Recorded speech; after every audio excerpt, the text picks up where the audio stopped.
Bienvenue à la porte du monde invisible.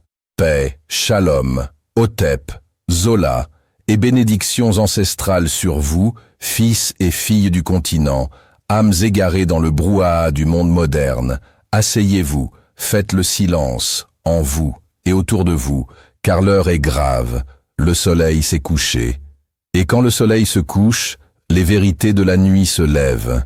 Nous sommes ici, au carrefour des mondes, là où le visible embrasse l'invisible, là où le mensonge s'évapore pour laisser place à la réalité crue. Ce soir, le Mbombok va parler, et quand le gardien parle, ce n'est pas pour caresser vos oreilles, c'est pour secouer vos consciences. Nous allons aborder un sujet qui vous obsède, qui vous rend fou, qui vous pousse à commettre l'irréparable, la richesse, l'argent, la fortune, et ce mot mystérieux que vous entendez murmurer dans les couloirs sombres de TikTok et des réseaux sociaux.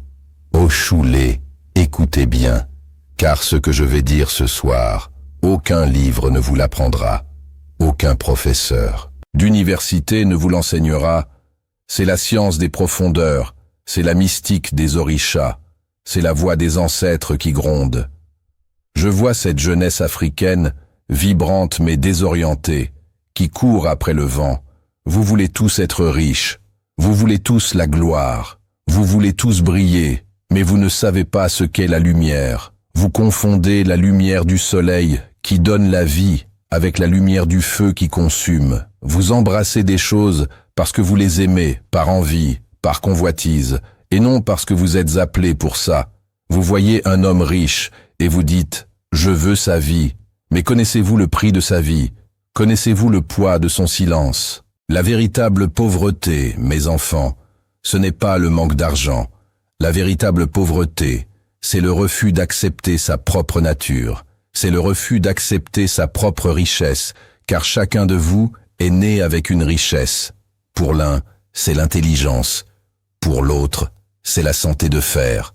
Pour un autre, c'est la main verte qui fait pousser tout ce qu'elle touche. Pour un autre encore, c'est le don d'enseigner. Mais vous méprisez ces dons. Vous crachez sur votre héritage pour courir après l'illusion du cash, du liquide, du matériel. Et c'est là que les démons vous attendent. C'est là que les vendeurs d'illusions vous capturent avec des promesses de portefeuilles magiques et de rituels sans lendemain. Entrons maintenant dans le vif du sujet, ce fameux Oshulé. Ce terme que vous utilisez à tort et à travers sans en connaître la vibration. Oshulé, c'est le pacte, c'est l'alliance, c'est la connexion avec les esprits pour obtenir la faveur matérielle, mais sachez qu'il y a plusieurs portes dans cette maison et certaines mènent directement à l'abattoir. Il y a Oshulé Bewa, il y a Oshulé Tutu, il y a Oshulé Assé. Et il y a bien d'autres secrets que je ne livrerai pas aux profanes. Commençons par le plus terrifiant, celui qui fascine les ignorants. Oshulé Bewa, écoutez-moi très attentivement, car je vais briser un mythe. Aucun être humain vivant sur cette terre, aucun marabout, aussi puissant soit-il, ne peut faire le rituel d'Oshulé Bewa à quelqu'un qui n'est pas né avec. C'est un mensonge. Tous ceux qui vous disent sur Internet « Viens, je vais te faire Oshulé Bewa » sont des menteurs et des assassins. Pourquoi?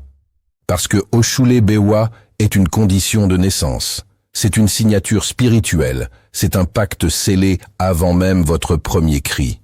De quoi s'agit-il? Bewa fait appel aux morts, mais pas aux ancêtres bienveillants assis dans la lumière. Non, cela fait appel aux morts accidentés, aux morts violentes, à ceux qui sont partis dans la douleur, dans le cri, dans la frayeur. Ces esprits-là sont aveugles, ils sont enragés, ils ont une énergie cinétique folle. Quand quelqu'un est né avec ce pacte, ces esprits travaillent pour lui. Ils vont partout, dans tous les coins du monde, arracher l'argent, arracher les opportunités pour les ramener aux pieds de leur maître. C'est pour cela que vous voyez des jeunes gens, à peine 25 ans, qui réussissent tout ce qu'ils entreprennent avec une vitesse surnaturelle. Tout va vite, trop vite. L'argent coule à flot, les portes s'ouvrent avant même qu'ils ne frappent. c'est l'œuvre des morts aveugles, mais la contrepartie est terrible. Ces esprits ne connaissent pas le repos, et ils ne connaissent pas la prudence. Celui qui porte ce pacte ne vieillira pas. C'est écrit, c'est scellé. Il est comme une bougie qui brûle par les deux bouts. La mort le surprendra aussi vite que la richesse l'a surpris. Souvent par accident, souvent dans un sommeil brutal, car l'énergie de Bewa est une énergie de chaos. Si vous n'êtes pas né avec, n'essayez jamais de l'invoquer, car vous appellerez sur vous et sur votre famille des légions de morts en colère que vous ne saurez pas contrôler. Parlons ensuite d'une forme plus accessible, mais qui demande une discipline de fer. Oshulé Tutu, le pacte du mortier d'igname.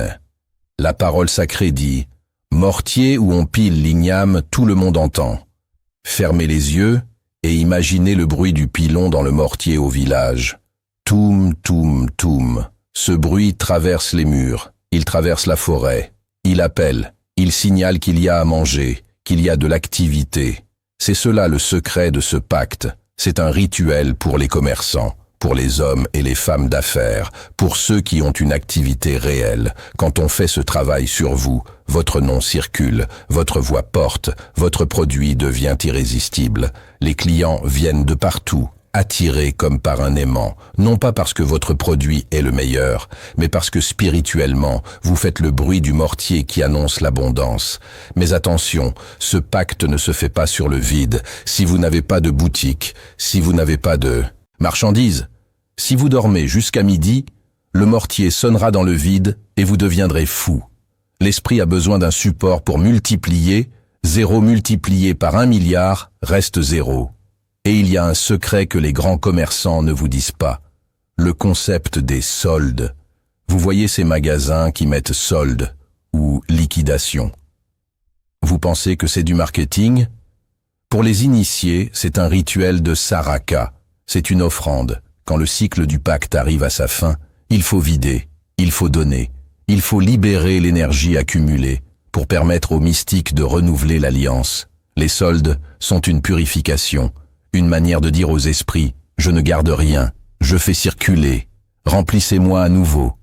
Alors que vous, petits commerçants ignorants, vous gardez vos vieilles marchandises, vous pleurez sur vos stocks et vous bloquez l'énergie nouvelle. Et il y a Oshulé Assez, le pacte des rois, des chefs, des politiciens. Assez, c'est le pouvoir, c'est l'autorité, c'est la force de la parole, c'est le 7e pouvoir, celui de la bouche qui décrète et qui voit la chose s'accomplir. C'est pour ceux qui sont nés pour diriger. Pour les leaders, quand un homme a ce pacte, quand il parle, les foules se taisent. Quand il commande, l'univers obéit. Mais ce pouvoir est lourd, très lourd. Il demande une solitude que vous ne pouvez pas imaginer. Il demande des sacrifices constants. Car pour maintenir une telle autorité sur les hommes et sur les esprits, il faut être soi-même d'une rectitude absolue ou d'une cruauté absolue. Il n'y a pas de milieu. La politique n'est pas un jeu d'enfant. C'est de la haute sorcellerie. C'est la gestion des égrégores de masse. Si vous n'avez pas les reins solides, si vous n'avez pas le Oshulé Assez dans votre destin, vous serez écrasé par la charge. Vous deviendrez fou, ou vous serez mangé par plus fort que vous. Vous devez comprendre que la spiritualité, la vraie mystique africaine, n'est pas une course de vitesse. C'est une course de fond, c'est une technologie de l'âme. Les rituels d'argent ne sont pas des jeux, ce sont des équations mathématiques cosmiques. La loi de la compensation est absolue. Si vous recevez 100, vous devez donner 100, d'une manière ou d'une autre. Si vous ne donnez pas volontairement par des offrandes, par le travail, par la charité, les esprits prendront d'eux-mêmes, et ils prendront ce qui vous est le plus cher. Votre santé, votre paix, vos enfants, l'ignorance de cette loi est ce qui remplit nos cimetières de jeunes gens talentueux et nos asiles de fous. Ne soyez pas de ceux qui envient la richesse d'autrui sans connaître le serpent qui dort dans leur cave. Ne soyez pas de ceux qui veulent la gloire sans connaître le prix du sang versé en secret. Alors, que devez-vous faire? Vous devez d'abord vous connaître. Qui êtes-vous? Quel est de votre totem? Êtes-vous un lion fait pour régner ou une fourmi faite pour bâtir patiemment? Êtes-vous une biche qui doit fuir le danger ou un aigle qui doit voler au-dessus de la mêlée? Si vous êtes une biche et que vous essayez de manger de la viande comme le lion, vous mourrez. Si vous êtes un poisson et que vous essayez de grimper aux arbres comme le singe, vous échouerez. La clé de la richesse, c'est l'alignement, c'est l'accord parfait entre votre nature spirituelle, votre poli, votre signe du FA et votre activité terrestre.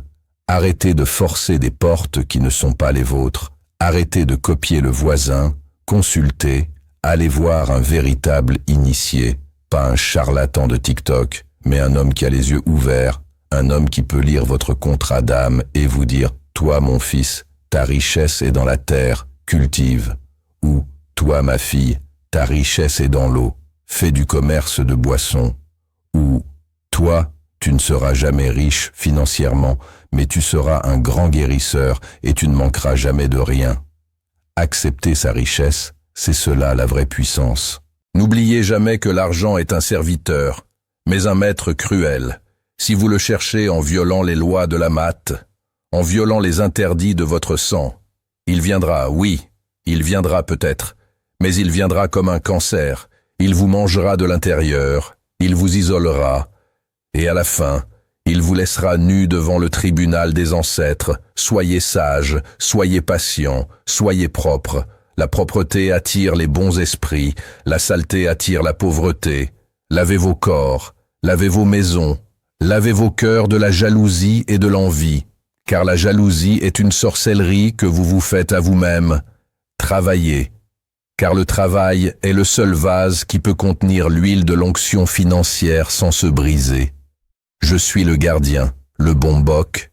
Je vous ai livré une partie du secret, pas tout, car tout ne se dit pas au grand jour, mais suffisamment pour que celui qui a de l'intelligence comprenne et se sauve. Que les ancêtres vous bénissent et vous éclairent. La porte du monde invisible se referme. À très bientôt.